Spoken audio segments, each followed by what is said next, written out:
देवी के आवास 10 circular road से गुरुवार देर रात कुछ सामान शिफ्ट किया गया, वो भी तब जब राबड़ी देवी, लालू प्रसाद और तेजस्वी यादव पटना से बाहर हैं। अब इस मुद्दे पर सियासी बयानबाजी तेज हो गई है। सबसे पहले आप ये रिपोर्ट देखिए, फिर खबर तो समझिए। रात का अंधेरा और अंधेरे में ट्रक पर लाद कर ले जाए जा रहे पेड़ पौधे और गमले। तस्वीरें पटना के 10 सर्कुलर रोड बंगले के बाहर की हैं। राबड़ी देवी के 10 सर्कुलर रोड आवास को खाली करने की सूचना मिली है।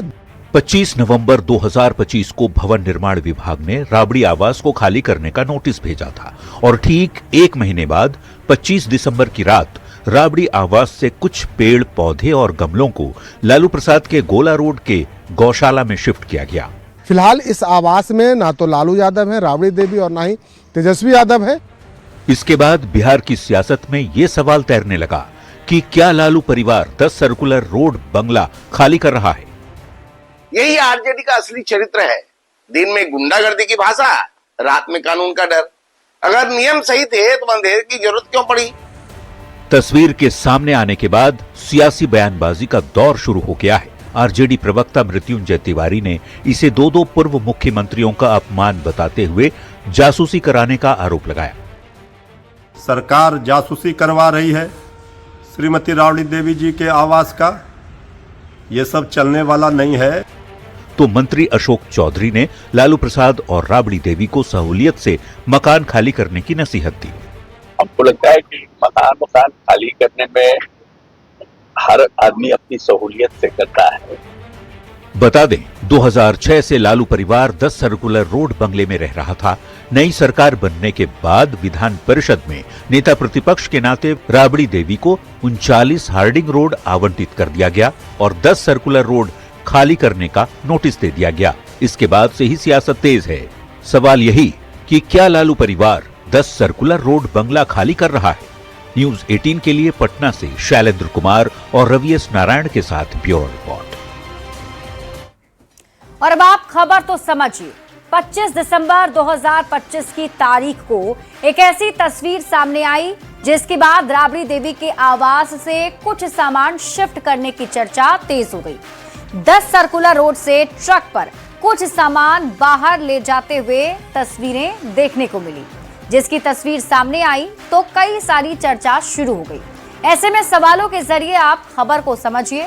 क्या लालू परिवार 10 सर्कुलर रोड खाली कर रहा है? दरअसल 25 नवंबर 2025 को भवन निर्माण विभाग ने राबड़ी देवी को 10 सर्कुलर रोड खाली करने का नोटिस भेजा था। उसके ठीक एक महीने के बाद यानी कि 25 दिसंबर 2025 को राबड़ी आवास से कुछ सामान बाहर ले जाते हुए तस्वीरें सामने आई। अब आप खबर तो समझिए। 10 सर्कुलर रोड की चर्चा इतनी ज्यादा क्यों हो रही है, तो इसे समझने के लिए आपको ये समझना पड़ेगा कि 16 जनवरी 2006 से राबड़ी देवी का सरकारी पता ये 10 सर्कुलर रोड ही रहा है। 20 साल से लालू परिवार इसी आवास में रह रहा है। 20 साल बाद आवास को खाली करने का नोटिस दिया गया और इसी वजह से 10 सर्कुलर रोड बंगला ज्यादा चर्चा में आ गया है। अब आपके मन में सवाल उठ रहा होगा कि ऐसे में ये समझते हैं कि 10 सर्कुलर रोड खाली करने का नोटिस क्यों दिया गया। तो आपको बता दें कि पूर्व मुख्यमंत्री कोटे का बंगला है 10 सर्कुलर रोड। राबड़ी देवी अभी विधान परिषद में नेता प्रतिपक्ष हैं। नेता प्रतिपक्ष के नाते 39 हार्डिंग रोड उन्हें आवंटित किया गया है। मंगलवार को बिहार के भवन निर्माण विभाग ने मंत्रियों के साथ साथ बिहार विधान परिषद राबड़ी देवी के लिए भी नए आवास का आवंटन किया है। भवन निर्माण विभाग की तरफ से औपचारिक पत्र जारी भी किया गया और इस पत्र में स्पष्ट रूप से लिखा गया है कि चूंकि राबड़ी देवी अब बिहार विधान परिषद में नेता प्रतिपक्ष के पद पर हैं, इसलिए उन्हें नेता प्रतिपक्ष के कोटे से हार्डिंग रोड का ये नया बंगला आवंटित किया जा रहा है। अब आप ये समझिए कि सरकारी आवास किस आधार पर आवंटित होते हैं। 10 सर्कुलर रोड बंगला पूर्व मुख्यमंत्री कोटे का है और नियमों के अनुसार जब कोई नेता पूर्व मुख्यमंत्री के पद से हटकर किसी अन्य संवैधानिक पद पर चला जाता है तो उसे उसी पद के अनुसार नया आवास आवंटित किया जाता है और जो पुराना बंगला है उसे खाली करना होता है। तो यही वजह है कि अभी ये बंगला चर्चा में बना हुआ है। बढ़ते हैं आगे और बात अगली खबर की। राष्ट्रीय लोक मोर्चा के अध्यक्ष उपेंद्र कुशवाहा अपनी पार्टी के 3 विधायकों की नाराजगी से जुड़े सवाल को टालते थे। बार बार सवाल दोहराए जाने के बाद भी उपेंद्र कुशवाहा ने पार्टी में नाराजगी की खबरों को ना तो सही बताया, ना ही इसका खंडन किया है। सबसे पहले आपको रिपोर्ट दिखाते हैं, फिर खबर समझेंगे।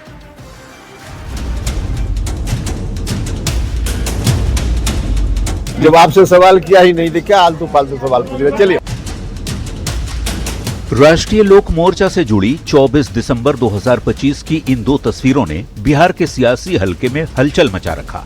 विरोधी हो या समर्थक, हर कोई अपने अपने हिसाब से इन 2 तस्वीरों के मायने निकाल रहा है। जब आपसे सवाल किया ही नहीं, देखा आलतू फालतू सवाल पूछ रहे। चलिए, लेकिन जिस राष्ट्रीय लोक मोर्चा से जुड़ी ये तस्वीरें हैं, उस पार्टी के अध्यक्ष उपेंद्र कुशवाहा इन तस्वीरों से जुड़े सवाल को सवाल ही नहीं मानते। क्या है? लिट्टी पार्टी की चर्चा है कि आपके विधायक नहीं आए, खाली हो जाता है। कह तो रहे हैं कि आप लोगों के पास कोई सवाल ही नहीं है। सवाल कोई हो तो कीजिए ना भाई, कोई सवाल है ही नहीं तो क्या सवाल कर रहे हैं।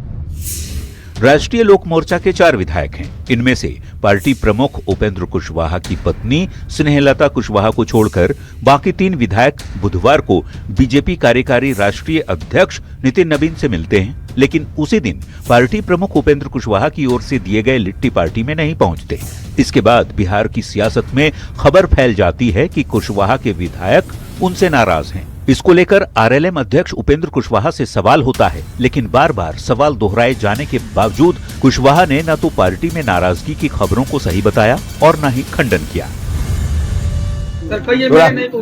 अरे भैया, हम कह रहे कि कोई सवाल ही नहीं आप लोगों के पास है। कोई सवाल हो तो उसका जवाब दिया जाए। कोई सवाल है ही नहीं तो क्या जवाब इसका दें। सवाल है कि उपेंद्र कुशवाहा की पार्टी में वाकई सब कुछ ठीक है, या सवालों से मुंह फेर कर कुशवाहा तस्वीरों के पीछे का सच झुठलाना चाहते हैं। न्यूज़ 18 के लिए सासाराम से अजित कुमार के साथ ब्यूरो रिपोर्ट। और अब आप खबर तो समझिए, क्या सवालों से भाग रहे हैं उपेंद्र कुशवाहा? ये सवाल इसलिए क्योंकि कुशवाहा पर सवाल से भागने का आरोप लग रहा है। अब आपके मन में भी सवाल उठ रहा होगा कि आखिर उपेंद्र कुशवाहा पर सवाल से भागने का आरोप क्यों लग रहा है, तो इसे भी समझिए। देखिए, पत्रकारों ने उपेंद्र कुशवाहा से उनकी पार्टी के विधायकों से जुड़े कई सवाल किए, लेकिन उपेंद्र कुशवाहा ने उनका सीधा जवाब नहीं दिया। सवाल उनसे पूछा गया कि आपके विधायक को लेकर सवाल आ रहा है, तो उन्होंने जवाब दिया कि आपका सवाल क्या है, क्या आलतू फालतू सवाल पूछ रहे हैं। फिर उनसे पूछा गया कि लिट्टी पार्टी की चर्चा है सर, तो उपेंद्र कुशवाहा ने जवाब दिया कि आपके पास कोई सवाल ही नहीं है। फिर उनसे सवाल हुआ कि लिट्टी पार्टी में आपके विधायक जो थे वो नहीं आए। अब इस पर उपेंद्र कुशवाहा ने फिर से कहा कि ये कोई सवाल ही नहीं है। तब रिपोर्टर ने कहा कि कहिए तो लिट्टी पार्टी पर नहीं पूछेंगे। और देखिए, ये जब सवाल उनसे पूछा जा रहा था तो उस वक्त उपेंद्र कुशवाहा सवालों से बचते हुए नजर आ रहे थे, जिसमें कि सबसे पहले रिपोर्टर ने उनसे पूछा कि कहिए तो लिट्टी पार्टी पर आपसे सवाल नहीं पूछेंगे, तो उपेंद्र कुशवाहा इसको लेकर जवाब देते हैं कि आप लोग के पास कोई सवाल ही नहीं है। तो ऐसे में सवालों से बचते बचते उपेंद्र कुशवाहा निकल तो गए, लेकिन पार्टी में खटपट के सवालों को टालते रहे उपेंद्र कुशवाहा। लेकिन अभी भी ये सवाल बना हुआ है कि नाराजगी खबर को उन्होंने ना तो सही बताया और ना ही इसका खंडन किया। जब उनसे सवाल पूछे गए कि क्या आपके पार्टी के विधायक नाराज हैं, तो ना तो उन्होंने इस पर कोई टिप्पणी की, ना ही उन्होंने इसे सही बताया और ना इसका खंडन किया। अब आप समझिए कि कुशवाहा की पार्टी में खटपट की बात ही आखिर क्यों हो रही है। तो ये सवाल इसलिए उठ रहा है क्योंकि 24 दिसंबर यानी कि इसी बुधवार को आरएलएम के जो 3 विधायक हैं वो बीजेपी के राष्ट्रीय कार्यकारी अध्यक्ष नितिन नबीन से मुलाकात करने पहुंचते हैं, जबकि उसी दिन यानी कि बुधवार के दिन ही पार्टी के जो अध्यक्ष हैं उपेंद्र कुशवाहा, उन्होंने लिट्टी पार्टी दी थी। लेकिन उपेंद्र कुशवाहा की जो लिट्टी पार्टी थी उसमें ये तीनों विधायक नहीं पहुंचे। ये तीनों विधायक कहाँ गए? नितिन नबीन से मुलाकात करने के लिए। अब उपेंद्र कुशवाहा की पार्टी आरएलएम में कौन कौन से विधायक हैं आप ये भी जान लीजिए। तो उपेंद्र कुशवाहा की पार्टी में 4 विधायक इस बार जीत कर आए हैं। इसमें से 3 विधायक हैं माधव आनंद, आलोक सिंह और रामेश्वर महतो, जो कि हमेशा एक साथ दिखते हैं, जबकि उपेंद्र कुशवाहा की जो पत्नी है और पार्टी की चौथी विधायक स्नेहलता कुशवाहा हैं, वो अलग अलग दिखती हैं। 3 विधायकों ने विधानसभा अध्यक्ष प्रेम कुमार से भी मुलाकात की थी और उस समय इन तीनों के साथ चौथी विधायक स्नेहलता कुशवाहा नहीं थी। उसके बाद फिर बुधवार को बीजेपी के कार्यकारी राष्ट्रीय अध्यक्ष नितिन नवीन से भी आरएलएम के ये तीनों विधायक मिले थे और इस समय भी स्नेहलता कुशवाहा उनके साथ मौजूद नहीं थी। यही नहीं, आरएलएम विधायक रामेश्वर महतो ने कुछ दिनों पहले सोशल मीडिया पर एक लंबा चौड़ा पोस्ट भी किया था। किसी का जिक्र नहीं किया था, नाम नहीं लिया था, लेकिन उस पोस्ट में इशारों में हमला जरूर किया गया था। अब आप खबर तो समझिए, कुशवाहा के विधायकों की नाराजगी की बात आखिर क्यों कही जा रही है। जिस सवाल को टालते दिखे उपेंद्र कुशवाहा, तो आपको बता दें कि उपेंद्र कुशवाहा की जो पत्नी है स्नेहलता कुशवाहा, सासाराम से विधायक हैं। उपेंद्र कुशवाहा ने विधायकों की बजाय अपने बेटे को बिहार सरकार में मंत्री बना दिया, जो किसी भी सदन का सदस्य नहीं है, यानी किसी भी सदन का सदस्य ना होते हुए भी अपने बेटे को उन्होंने मंत्री बनवा दिया। अब बेटे को मंत्री बनाने से जो बाकी के पार्टी के विधायक हैं वो नाराज हो सकते हैं। पार्टी नेताओं से ज्यादा परिवार को तरजीह देने से भी इन लोगों में नाराजगी हो सकती है और यही आवाज उठ रहे हैं। बढ़ते आगे और बात अगली खबर की। औरंगाबाद में धर्मांतरण के बड़े धंधे का पर्दाफाश हुआ है और आप भी इन तस्वीरों को देखेंगे तो चौंक जाएंगे। कैसे महिलाओं का ब्रेन वॉश करके उन्हें धर्म परिवर्तन कराने की साजिश हो रही है, ये रिपोर्ट देखिए, फिर खबर तो समझिए। और आप देख लीजिए, आज एक मिनट शांत रहिए। आप यहाँ पे देख लीजिए, विधिवत प्रोग्राम है और यहाँ पे जितने भी हैं हमारे बंद करो जी, कौन बंद करो, बंद करो।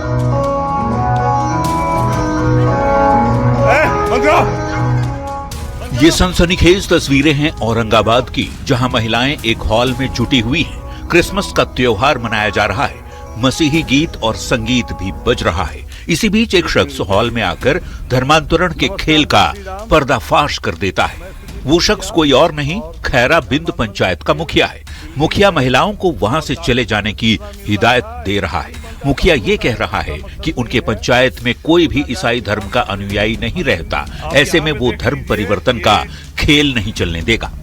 यहाँ पे जो भी है महिलाएं हैं कि हमारे पंचायत में एक भी ईसाई समुदाय से नहीं है, तो यहाँ चर्च हम नहीं चलने देंगे, यहाँ चर्च हम नहीं चलने देंगे।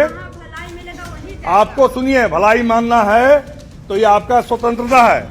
आप अगर धर्म परिवर्तन करना चाहते हैं तो बेशक धर्म परिवर्तन कर लीजिए, लेकिन आप जिस जाति से हैं उस जाति का त्याग कीजिए। ये सब हम हिंदू परिवार से हैं और क्या स्थिति बनाए हुए हैं। और इस चर्च को तो बंद करेंगे, इस चर्च को तो बंद करेंगे, लेकिन जो भी हिंदू भाई हैं लोगों को जगाइए। हॉल में जमा महिलाएं ईसा मसीह में अपना आस्था जता रही हैं और ये कह रही हैं कि इस धर्म में आने से उनके जीवन के सारे कष्ट दूर हो जाएंगे। स्थानीय मुखिया का दावा है कि महिलाओं का ब्रेन वॉश कर धर्म परिवर्तन का खेल चल रहा है। पूरे मामले की शिकायत डीएम से की जाएगी। बड़ा सवाल है कि ईसाई मिशनरियों के धर्मांतरण का खेल कब खत्म होगा। न्यूज़ 18 के लिए औरंगाबाद से संजय सिन्हा की रिपोर्ट। और अब आप धर्मांतरण के खेल को समझिए। देखिए, बिहार झारखंड में धर्मांतरण के मामले अक्सर सामने आते रहे हैं और खास तौर पर जो पिछड़ा इलाका है, पिछड़े इलाके में धर्मांतरण का खेल अक्सर खेला जाता है। गरीब लोगों को टारगेट किया जाता है, गरीब लोगों को बहला फुसलाकर उनका धर्म परिवर्तन कराया जाता है। ईसाई मिशनरीज के लोग गरीबों का ब्रेन वॉश करते हैं, उनका धर्मांतरण कराते हैं। अब सवाल है कि धर्मांतरण करवाने के लिए क्या क्या हथकंडे अपनाए जाते हैं। तो आपको बता दें कि गरीब लोगों को लालच दिया जाता है, लालच देकर धर्मांतरण कराया जाता है। कई गरीब जिनके पास पैसे नहीं होते हैं, उनकी बेटी की शादी में मदद देकर उनका धर्म परिवर्तन करा दिया जाता है, जबकि कई लोगों को बीमारी दूर करने के बहाने धर्मांतरण कराया जाता है। अब ये समझना जरूरी है कि धर्मांतरण पर कानून क्या कहता है। तो आपको बता दें कि किसी भी धर्म को मानने की आजादी हमारे देश में है। जबरन धर्मांतरण कराना गैर कानूनी है। इनफैक्ट लालच देकर धर्मांतरण कराना गैर कानूनी है। इसके साथ ही धोखे या विवाह के जरिए किए गए धर्मांतरण पर भी कानूनी तौर पर रोक लगाई गई है। अवैध धर्मांतरण पर दोषियों के लिए सजा का भी प्रावधान किया गया है। अब आप खबर तो समझिए, कई राज्यों ने धर्मांतरण पर रोक के लिए सख्त कानून बनाए हैं और इन्हीं कानूनों को पालन करने का निर्देश भी दिया गया है। लेकिन अभी भी कई लोग हैं जो लालच देकर धर्म परिवर्तन करवाते हैं। बढ़ते हैं आगे और बात अगली खबर की। क्रिकेट की दुनिया में उभरते स्टार वैभव का तेज बिहार का मान बढ़ा रहा है। वैभव को महज 14 साल की उम्र में प्रधानमंत्री वीर बाल पुरस्कार से सम्मानित किया गया और इस सम्मान को पाने के बाद वैभव ने पीएम मोदी से भी मुलाकात की है। सबसे पहले आपको रिपोर्ट दिखाते हैं, फिर खबर समझेंगे।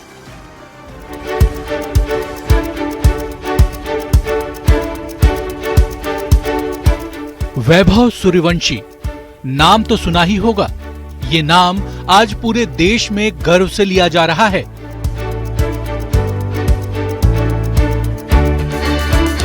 अब तक अपने खेल से कमाल करने वाले वैभव ने एक और कीर्तिमान अपने नाम कर लिया है, प्रधानमंत्री वीर बाल पुरस्कार।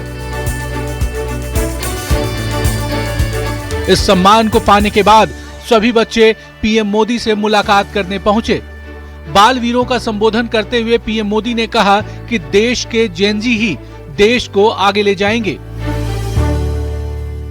भारत के जेनजी की जो पॉजिटिव माइंडसेट है, भारत के जेनजी की जो कैपेसिटी बिल्डिंग है, ये अपने आप में पूरी दुनिया की जेनजी के लिए आदर्श बन सकती है।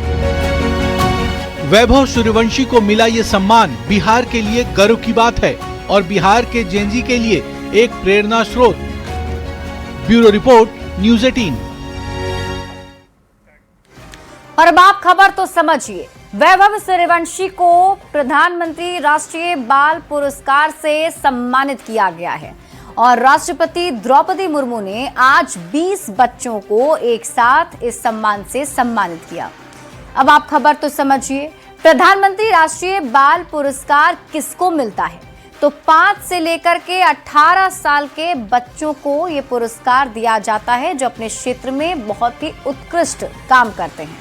प्रधानमंत्री राष्ट्रीय बाल पुरस्कार क्यों मिलता है? तो असाधारण उपलब्धियों के लिए 5 से लेकर 18 साल के जो बच्चे हैं उन्हें ये सम्मान दिया जाता है। अब आप ये भी समझ लीजिए कि किस किस क्षेत्र में मिलता है प्रधानमंत्री राष्ट्रीय बाल पुरस्कार। तो आपको बता दें कि ये खेल में बहादुरी, नवाचार, विज्ञान, समाज सेवा और संस्कृति के क्षेत्र में बच्चों को दिया जाता है। वैभव सूर्यवंशी के विराट रिकॉर्ड को अब आप समझिए। वैभव जिन्होंने कई रिकॉर्ड बनाए हैं और इसी वजह से उन्होंने ये सम्मान भी हासिल किया है। तो विजय हजारे ट्रॉफी 2025 में कई रिकॉर्ड्स वैभव ने बनाए। लिस्ट 1 क्रिकेट में शतक लगाने वाले दुनिया के सबसे युवा खिलाड़ी वैभव बन गए हैं। पाकिस्तान के जहूर इलाही का 39 साल पुराना वर्ल्ड रिकॉर्ड भी वैभव ने तोड़ दिया है। लिस्ट 1 क्रिकेट का दूसरा सबसे तेज शतक वैभव ने लगाए हैं। सिर्फ 36 गेंदों में शतक बनाने का रिकॉर्ड भी वैभव के नाम है। 59 गेंदों में 150 रन बनाकर एबी डिविलियर्स का रिकॉर्ड भी उन्होंने तोड़ा है। लिस्ट ए में सबसे तेज 150 रन बनाने का रिकॉर्ड भी इनके नाम है। अंडर 19 क्रिकेट में टेस्ट में ऑस्ट्रेलिया के खिलाफ 58 गेंदों में वैभव ने शतक जड़ा था। आईपीएल 2025 में भी वैभव ने कमाल किया था। इतिहास के सबसे युवा आईपीएल शतक वीर बने, 200 प्लस स्ट्राइक रेट से रन बनाए थे और सैयद मुश्ताक अली ट्रॉफी 2025 महाराष्ट्र के खिलाफ 61 गेंदों में नाबाद 108 रन बनाए थे और इसीलिए उन्हें इस सम्मान से सम्मानित किया गया है। बढ़ेंगे आगे और बात अगली खबर की। लखनऊ में राष्ट्रीय प्रेरणा स्थल से गमले चोरी के वीडियो सामने आने के बाद अब एक्शन शुरू हो गया है। लखनऊ विकास प्राधिकरण के सुरक्षा कर्मी अब गमलों को बचाने के लिए गश्त करना शुरू कर चुके हैं। ये रिपोर्ट देखिए।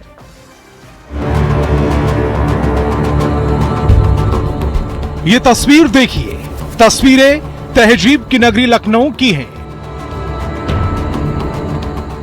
कोई स्कूटर से गमले ले जा रहा है तो कोई कार से गमला चुरा कर ले जा रहा है। लखनऊ में गमले की ऐसी लूट मची, ना कोई बड़ा दिखा ना छोटा, ना कोई धर्म दिखा ना जात, जिसको मौका मिला वही गमला लूटकर भाग निकला। अब पूरी कहानी जान लीजिए। गुरुवार को प्रधानमंत्री नरेंद्र मोदी ने राष्ट्र प्रेरणा स्थल का उद्घाटन किया। इस मौके पर प्रेरणा स्थल और उसके आसपास के इलाकों को फूलों से सजाया गया। प्रधानमंत्री के जाने के कुछ घंटे बाद ही लोगों ने सजावट में लगे गमलों की चोरी कर ली। चोरी करनी गमले, मोदी जी गए गमला चुराना शुरू कर दिया। ये देखिए सारे गमले लेके जा रहे हैं। ये देखिए लूट मची हुई है, लूट। बहुत बढ़िया भाई, बहुत बढ़िया। न्यूज 18 के कैमरे में भी लोग स्कूटर और कार से गमले चोरी करते दिखाई दिए। जो सौंदर्यता के लिए यहाँ पर फूल लगाए गए थे उनकी बड़े स्तर पर चोरी की जा रही है। आप देख सकते हैं कि तमाम ऐसे लोग हैं जो अभी भी फूल चोरी करते हुए नजर आ रहे हैं। लखनऊ में राष्ट्रीय प्रेरणा स्थल से गमले चोरी का वीडियो सामने आने के बाद एक्शन शुरू हो गया है। लखनऊ विकास प्राधिकरण के सुरक्षा कर्मी अब गमलों को बचाने के लिए गश्त करना शुरू कर दिया है। लखनऊ में एलडीए के कर्मचारी शहर के लोगों से अपील कर रहे हैं कि वो गमले चोरी करके तहजीब के शहर को शर्मसार ना करें।